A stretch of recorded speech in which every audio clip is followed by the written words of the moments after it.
Usia reformasi sudah 15 tahun. Sebagian orang melihat betul perkembangan negara ini, sedangkan sebagian lagi merasa era sebelumnya lebih baik. Semoga saja itu sekedar berasal dari ketidaktahuannya atas pencapaian reformasi.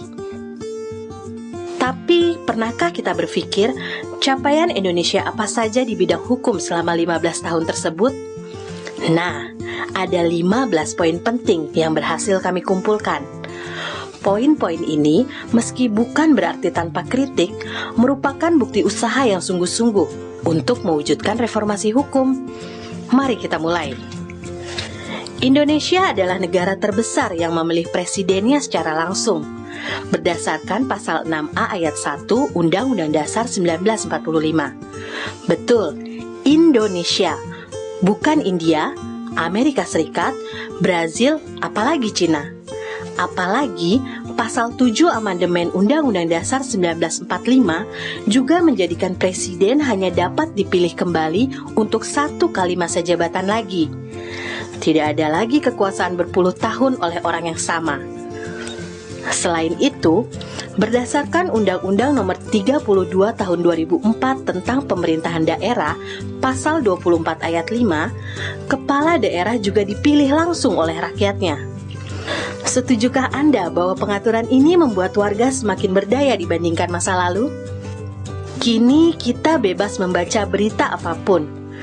Pers bebas terbit tanpa dihantui pencabutan izin usaha pers.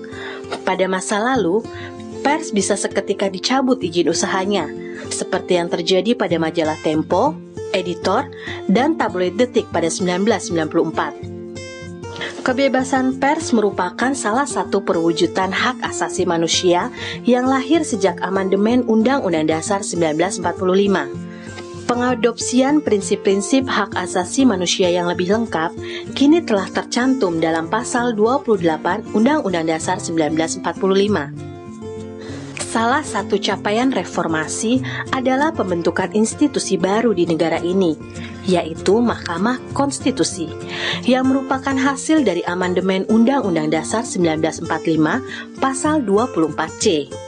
Kini, melalui Mahkamah Konstitusi, warga dapat menggugat ketentuan dalam undang-undang yang dianggap bertentangan dengan konstitusi, atau biasa disebut dengan judicial review.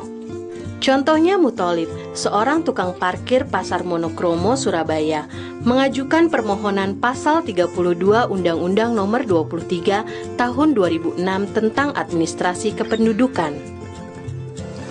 Pak Mutholib merasakan kesulitan dengan rumitnya birokrasi, serta mahalnya biaya pengurusan akte kelahiran. Akte kelahiran berfungsi untuk memberikan seseorang pengakuan serta jaminan perlindungan hak asasi dan kepastian hukum karena dirinya telah tercatat oleh negara. Akhirnya MK mencabut pasal 32 itu.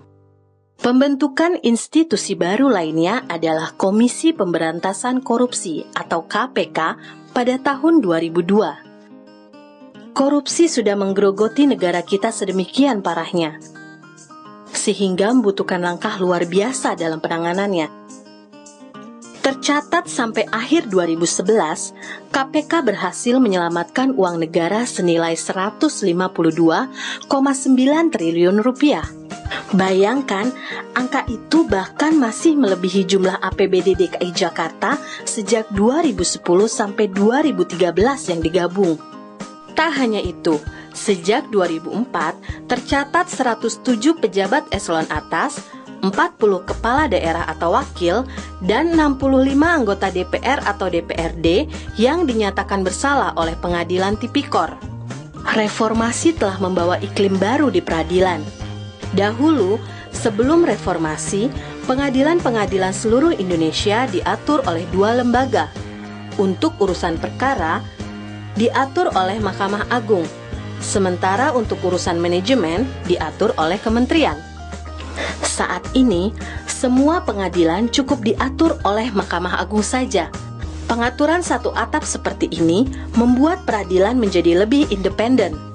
Tidak hanya itu, dahulu apabila kita ingin mengkaji ulang suatu peraturan di bawah undang-undang, ada batas jangka waktunya. Saat ini, hal itu selalu bisa dilakukan bebas tanpa batasan jangka waktu. Meski demikian, Mahkamah Agung tidak bekerja tanpa kontrol. Pasal 24B Undang-Undang Dasar 1945 hasil amandemen membuat kita memiliki komisi yudisial yang bertugas mengawasi perilaku hakim. Selain mencalonkan hakim agung, komisi yudisial juga menerima laporan masyarakat tentang perilaku hakim yang menyeleweng agar bisa ditindak. Sementara itu, pada era reformasi juga telah dilakukan amandemen pasal 22D Undang-Undang Dasar 1945 yang membuat adanya sistem bikameral, yaitu sistem lembaga perwakilan rakyat yang terdiri atas 2 kamar. Dewan Perwakilan Daerah atau DPD bertugas menyuarakan kepentingan daerah dalam penyusunan undang-undang. Artinya, struktur MPR kita kini merupakan gabungan antara DPD dan DPR.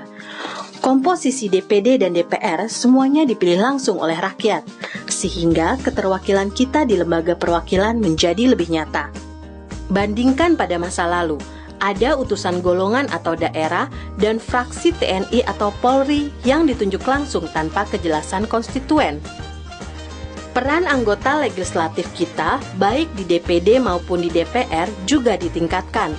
Peran itu meliputi peran pengawasan, anggaran, dan juga legislasi. Kewenangan ini menyeimbangkan peran pemerintah dan Pemda dalam menjalankan pembangunan negara. Reformasi memiliki capaiannya sendiri yang berwarna. Misalnya sisi pluralisme. Berkat jasa Presiden Gus Dur kala itu, saudara-saudara kita warga keturunan Cina bisa dengan bebas merayakan hari besar Imlek dan mengekspresikan budaya mereka. Namun, agenda penting bangsa bukan berarti tuntas dengan reformasi. Tantangan masih menghadang dan semakin bertambah. Pelanggaran HAM dari masa lalu masih menjadi tunggakan pemerintah, seperti penculikan aktivis dan kerusuhan Mei 98 di Jakarta yang hingga kini masih gelap. Terbunuhnya Munir, aktivis hak asasi manusia, pernah disebut sebagai ujian sejarah oleh Presiden SBY. Namun hingga kini siapa pelaku sebenarnya tidak pernah terungkap dengan jelas. Semua capaian reformasi kita terjadi dengan jerih payah. Bayang-bayang masa lalu selalu hadir dan menggoda kita untuk abai akan capaian ini. Beranikah kita semua melawan lupa agar capaian reformasi ini bisa dinikmati terus oleh generasi penerus?